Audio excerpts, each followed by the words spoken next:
नमस्कार। आधार को लेकर एक बड़ी स्पष्टता आ गई है। ये तय हो गया कि आधार कार्ड किसी भी व्यक्ति की नागरिकता का पहचान पत्र नहीं है। यानी किसी के पास अगर आधार कार्ड है भारत में तो वो इस बात का प्रमाण पत्र नहीं होगा कि यह भारत का नागरिक है। नागरिकता के लिए आधार पहचान पत्र के रूप में मान्य नहीं होगा। एक दूसरा,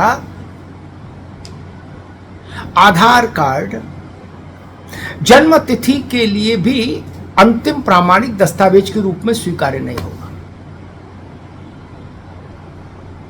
उसके साथ फिर कुछ चीजें जोड़ी जाएंगी आधार के साथ कि इसका वेरिफिकेशन ऐसे ऐसे करिए, लेकिन केवल आधार कार्ड नागरिकता और जन्म तिथि इन दोनों का प्रमाण नहीं होगा अब भारत में।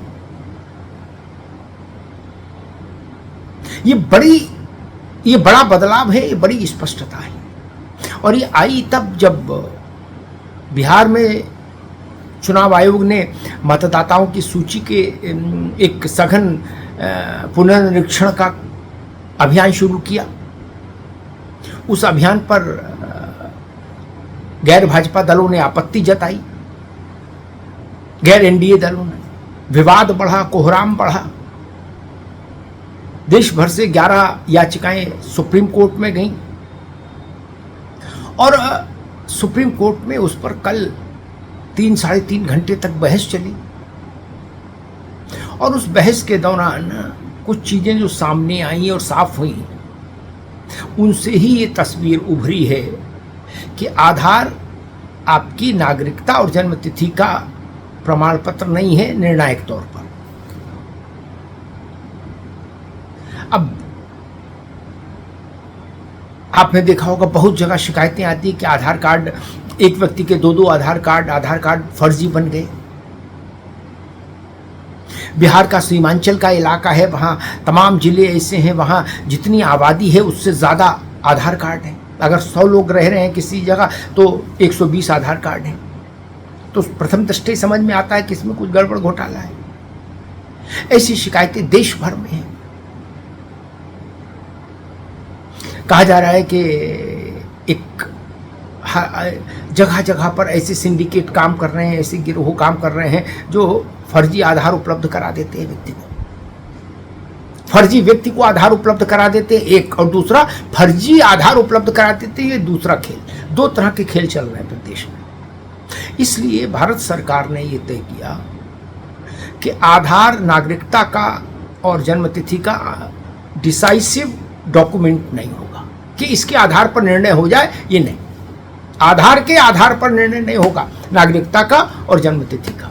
ये समझ लीजिए, ये बिल्कुल क्रिस्टल क्लियर हो गया। ये बड़ा बदलाव इसलिए है क्योंकि देश भर में इंप्रेशन यही है था।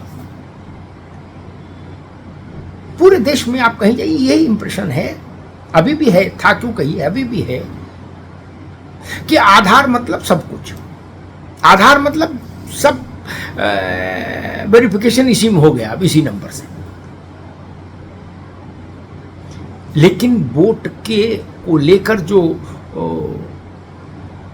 अलग अलग किस्म की आपत्तियां आई वोटर लिस्ट को लेकर देश भर से, उनके बाद जब आधार पर गौर किया सरकार ने तो पता लगा कि भाई पूरे देश में आधार की पहुंच 90% आबादी तक है, ऐसा कहा जाता है। लेकिन कई जिले ऐसे हैं जहां आधार की पहुंच 110% तक पहुंच गई। 100 से ज़्यादा तो नहीं हो सकती थी, लेकिन 110 क्रॉस कर गई। जब आधार में ये अलग अलग किस्म की मिलावटें दिखने लगी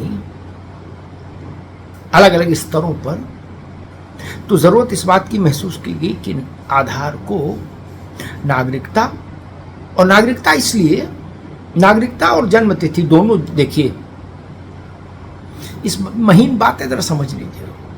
वोटर बनने के लिए 2 शर्तें क्या हैं बताइए, भारत में मतदाता सूची में आपका नाम आ जाए मतदाता के तौर पर, उसके लिए दो बेसिक जरूरी चीज़ें क्या हैं?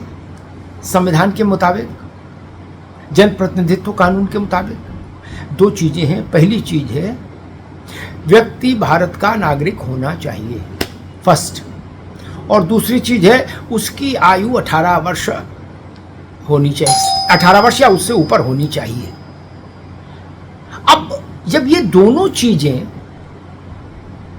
मैंडेटरी है मतदाता बनने के लिए, और ये दोनों चीजें आधार से प्रमाणित नहीं होंगी, इसलिए मतदाता का सूची का जो मामला है उसमें आधार की उपयोगिता बहुत कम हो जाएगी, क्योंकि वहां दो ही शर्तें हैं, नागरिक हो भारत के और उम्र हो 18 साल। इसलिए मैंने कहा बड़ा बदलाव हो गया है आधार के आधार में, इसको दिमाग में रखिए आप भी और हम भी।